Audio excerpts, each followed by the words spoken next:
প্রতিদিনই রান্নাবান্না করা লাগে। রান্নাবান্না করতে প্রতিদিন কেমন লাগে বলেন তো? তো যাই হোক আবার আজকে কাছে থেকে ২-৩ টা বেগুন উঠিয়েছি। আজকে চিংড়ি মাছ দিয়ে বেগুন দিয়ে রান্না করব। আর এখানে কাঁচামরিচ, পেঁয়াজ কেটে নিয়েছি। আর হামানদিস্তা একটু রসুন আর হচ্ছে পেঁয়াজটা থেঁতে নিচ্ছি। আনফরচুনেটলি পরশুদিন আমার ব্লেন্ডারটা নষ্ট হয়ে গেছে। তো এর জন্য হচ্ছে আমার হাতে থেঁতে নিতে হচ্ছে। আর এখানে চিংড়ি মাছটা আমি একটু কেটে বেছে ধুয়ে নিচ্ছি। আর এখানে পুয়া মাছটা ভাজি করে মানে একটু কড়া করে ভেজে তারপরে হচ্ছে ভর্তা বানাবো। তো যাই হোক আসসালামু আলাইকুম, সবাই কেমন আছেন?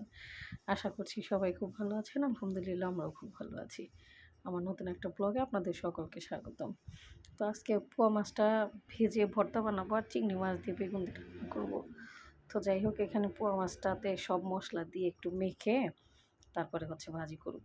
তো যেহেতু এই মশলা দিয়ে মাছগুলো মাখাচ্ছি তো ভাবলাম যে আজকে চিংড়ি মাছটা একটু এই মশলার মধ্যে মেখে তারপরে তরকারিতে দেব।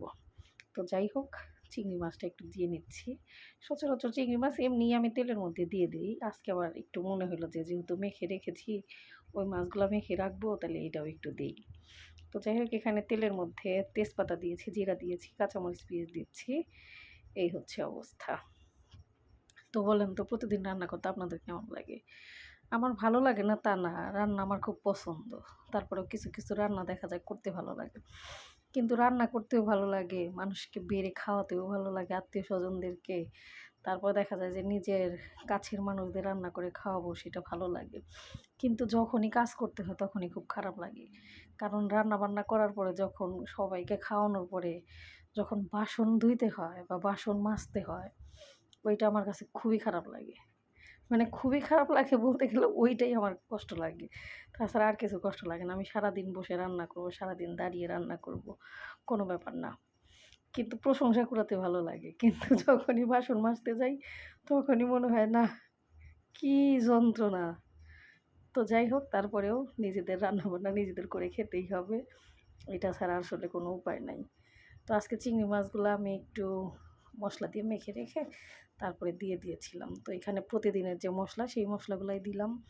একটু লবণ, হলুদের গুঁড়া, মরিচের গুঁড়া, জিরার গুঁড়া, ধনিয়ার গুঁড়া, একটু সজের গুঁড়া, পরিমাণ মতো তেল, এই তো কাঁচামরিচ, পেঁয়াজ আর একটু তো জিরা ফোড়ন, তেজপাতা এটা তো দেই। তো যাই হোক এই যে গাছের বেগুন আজকে আবার ২ টা উঠাইছি। তো ভাবলাম যে আজকে যেহেতু চিংড়ি মাছ রান্না করব, এমনি চিংড়ি মাছ ভুনা আমার হাসব্যান্ড বেশি পছন্দ করে। তো আমার মনে হয় যে যেকোনো একটা মাছের মধ্যে বা যেকোনো একটা আ মাংসর মধ্যে একটু আলু দিলে বা যেকোনো একটা মাছে একটা বেগুন কেটে দিলে বা ২ টা সিম দিলে আমার কাছে ভালো লাগে। মানে কোনো সবজি ছাড়া মাছ আমার কাছে অতটা ভালো লাগে না। তো যাই হোক ওইখানে হচ্ছে আমি মাছটা ভেজে নেব। এর জন্য হচ্ছে শুকনা মরিচটা আগে ভেজে নিয়ে তারপরে কাঁচামরিচ, পেঁয়াজ, রসুন ভেজে নিয়েছি। আর এখানে তরকারিটা হয়ে এসেছে। তরকারিটা হচ্ছে আমি বাটিতে ঢেলে নিলাম। আর এখানে মাছটা হচ্ছে এখন আমি বেছে নেব। তো আমি মাছ ভাজতে বরাবরই একটু সতর্ক থাকি, মাছ কাটতেও সতর্ক থাকি। কারণ দেখা যায় যে একটু কিছু হইলে আমার হাতের মধ্যে ফুটে যায়।